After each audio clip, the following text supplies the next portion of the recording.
Your father can't remember your name. He recognizes your face. He knows he should know you. But the name he has called you for 40 years is gone. He fumbles. He apologizes. The confusion in his eyes tells you everything. 6.9 million Americans are living this right now. By 2050, that number hits 13 million. Maybe it's your parent, maybe it's your spouse, or maybe you've started noticing the fog yourself.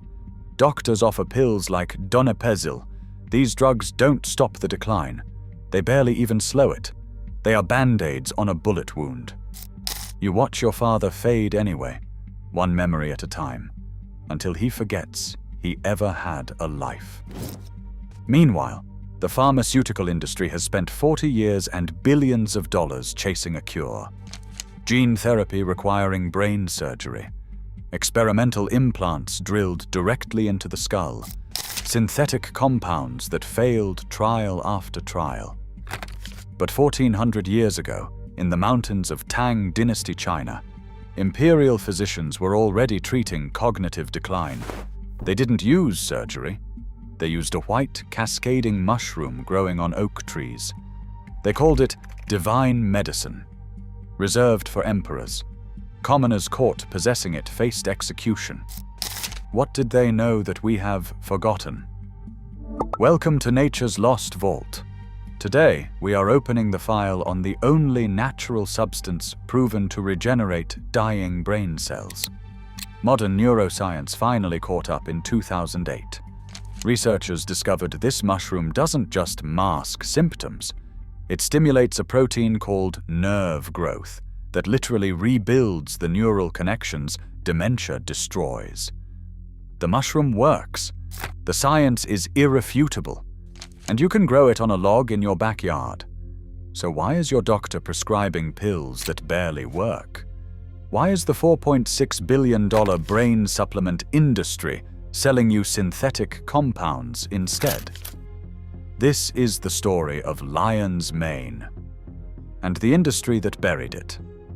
Let's talk about what is actually happening inside the brain, whether it's your father's or the one you see in the mirror every morning. Your brain contains 86 billion neurons. Every memory, every skill, every piece of who you are exists as a web of connections between these cells.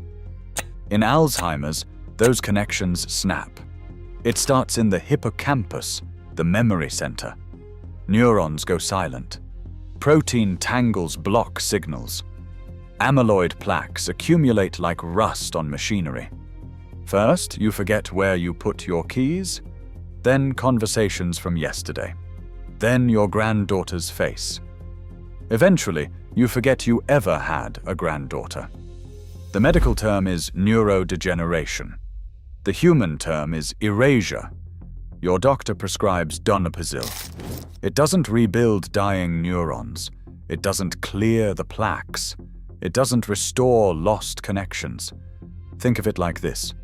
Your house is burning down, and the fire department shows up with a fan to blow some of the smoke away. The house still burns. The fan just makes it slightly easier to breathe while you watch it collapse. That is the best modern medicine offers. Symptom management, acceptance of the inevitable. But what if the neurons could be rebuilt? What if erasure could be reversed? That's not science fiction. That's nerve growth factor. In 618 AD, inside the forbidden archives of the Tang Dynasty, physicians maintained detailed records. Ginseng for vitality, reishi for longevity, and a mushroom so powerful that possession by commoners was punishable by death. They called it Hóu Tóu Gū, the monkey head mushroom. The texts are specific. Elderly officials experiencing memory loss were treated with it. Scholars preparing for imperial examinations consumed it to sharpen mental clarity. For 13 centuries, this was not a folk remedy. It was imperial protocol. Deep in the mountains of Japan, Buddhist monks of the Yamabushi sect knew the secret too. They called it Yamabushitake, named after their own order. Before meditation sessions lasting days, They brewed lion's mane into tea. They reported sharper focus and the ability to hold complex philosophical concepts without mental fatigue. Europeans saw it as a curiosity. The East knew it was medicine. But it was not until 1994 that we understood why. Hirokazu Kawagishi, a researcher at Shizuoka University, isolated strange molecules from lion's mane mycelium. When he tested them on nerve cells, the results were shocking. The findings appeared in tetrahedron letters, two families of compounds, isanes. Hericinones and erinaceus stimulated the production of nerve growth factor, NGF. NGF is the protein your brain uses to build and maintain neurons. It promotes neuron survival. It repairs damaged tissue. In healthy young brains, it is abundant. In aging brains, especially those with Alzheimer's, NGF levels collapse. Without it, connections die. Kawagishi found that erinaceus did something most molecules cannot do. They crossed the blood-brain barrier. Once inside, they triggered astrocyte cells to produce more NGF. Neurons responded immediately. They grew new branches. They extended connections. They formed fresh pathways. 15 different erinacine compounds have since been identified. Erinacine A is the most potent. At concentrations of just 1 microgram per milliliter, it increased NGF secretion by over 60%. This was not theory. This was measurable neuron regeneration. In 2008, researchers at Hokkaido University took this to human trials. They recruited patients aged 50 to 80 with mild cognitive impairment, the stage before full Alzheimer's. Half received lion's mane extract daily. Half received placebo. After 16 weeks, the results appeared in phytotherapy research. Patients taking lion's mane showed significant improvements in cognitive function scores. Memory improved. Processing speed increased. But when they stopped taking the mushroom, the improvements vanished. The monks weren't experiencing placebo. The emperors weren't relying on superstition. They were stimulating nerve growth factor. They were regenerating neurons. They were doing in 618 AD what pharmaceutical companies are still trying to figure out in 2025. Which raises an obvious question. If a mushroom can do this, why isn't every neurologist prescribing it? The answer is simple. You can't patent a mushroom. When the research hit major journals in the 1990s, pharmaceutical companies saw the potential. Alzheimer's affects 6.9 million Americans. Global dementia cases exceed 55 million. A treatment that actually regenerates dying neurons would be worth hundreds of billions. But lion's mane has been used in traditional Chinese medicine for 1400 years. It grows wild throughout Asia, Europe, and North America. Anyone can cultivate it. No company can claim exclusive rights. So pharmaceutical companies did what they always do. They tried to recreate it synthetically.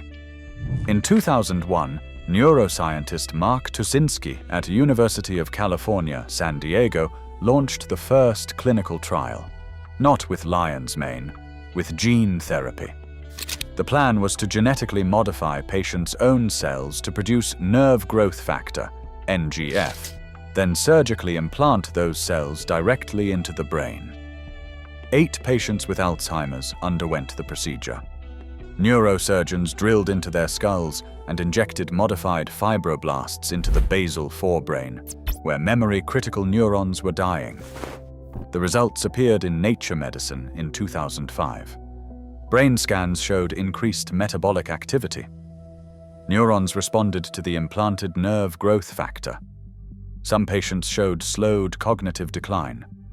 Cost per patient was over $100,000, plus full brain surgery, plus all the risks that come with drilling into someone's skull. Tuszynski continued for 14 years. By 2015, he had post-mortem data from 10 patients. The findings published in JAMA Neurology confirmed neurons could respond to nerve growth factor, even in advanced Alzheimer's. Axons sprouted, cells grew, but the delivery method remained invasive, expensive, and impractical. You can't give 6.9 million Americans brain surgery. Pharmaceutical company Hericium thought they had a better approach. They developed CERE110, a viral vector designed to deliver nerve growth factor genes without implanting cells. Instead of surgery to insert modified cells, they would inject a virus carrying nerve growth factor instructions. The approach emphasized a less direct form of delivery, but it was still fundamentally invasive. It still required drilling into the skull. The Phase 2 trial ran from 2010 to 2013. 49 patients with mild to moderate Alzheimer's received the treatment. Lead researcher Lon Schneider tracked cognitive scores for 24 months. The trial failed. Results published in 2018 showed no statistically significant improvement compared to placebo. The virus did not spread far enough. It reached some neurons but missed critical populations. The cost of the failed trial was over $30 million. Swedish researchers tried encapsulated cell biodelivery in 2016. They implanted small devices into patients' brains that slowly released nerve growth factor over 6 months. 4 patients underwent stereotactic brain surgery at Karolinska University Hospital. The devices worked. Nerve growth factor levels increased. But the procedure was deemed too intrusive and expensive to continue. 40 years, billions of dollars, multiple failed trials, all attempting to recreate what a mushroom does naturally, so they could own the patent. Walk into any pharmacy and head to the brain health aisle. CVS, Walgreens, Walmart. The section stretches 20 feet. Bottles promise enhanced memory, sharper focus, cognitive clarity. Count how many contain lion's mane. Maybe 3. Buried on bottom shelves. No major marketing, no celebrity endorsements. Now count the synthetic nootropics. Alpha Brain, Mind Lab Pro, Neuriva, Prevagen. Dozens of brands, millions in advertising, premium shelf placement. This is not an accident. It is economics. The global nootropics market hit $4.6 billion in 2024. It is projected to reach $9.4 billion by 2031. 82% of that market is synthetic compounds. A bottle of 60 capsules containing isolated alpha-GPC costs $3 to manufacture. It retails for $39.99. The markup is 1,200%. Patents protect the formula. Manufacturing is scalable. Profit margins are massive. Lion's mane works through a symphony of compounds. 15 erinaceus, beta-glucans, and polysaccharides work together. You cannot isolate one, patent it, and charge a premium. The mushroom has to be used whole, which means no exclusivity, no patent protection, no monopoly pricing. In 2023, the top 5 nootropic brands spent a combined $47 million on marketing. How much went to lion's mane research? 0. The industry wants you on a lifetime subscription of pills that manage symptoms. They do not want you to know about a perennial solution you can grow yourself. This is the part they really hate. One hardwood log, oak, maple, beech, or birch, properly inoculated with lion's mane spawn, produces mushrooms for 5 to 7 years. A single log yields 10 to 15 pounds annually. Fresh lion's mane retails for $20 per pound. That is $200 worth of brain-regenerating medicine every year from a single log. Your total investment is $30 for spawn plugs, $10 for beeswax, and 1 afternoon of work. The mushroom cultivation industry knew this in 1988, when China first reported successful artificial cultivation.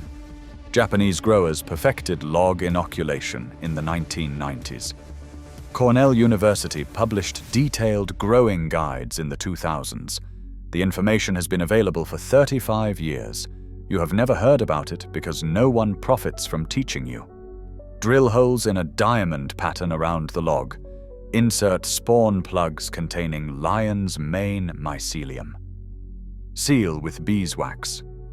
Stack the logs in shade where they receive natural rainfall. 6 months to 2 years later, white cascading mushrooms emerge, long flowing spines that taste like lobster when cooked fresh. Harvest when spines reach ½ an inch long. The mushrooms fruit twice per year, in spring and in fall, for 5 to 7 years. Compare this to buying supplements. A month's supply of quality lion's mane extract costs $30 to $45. 12 months costs $360 to $540.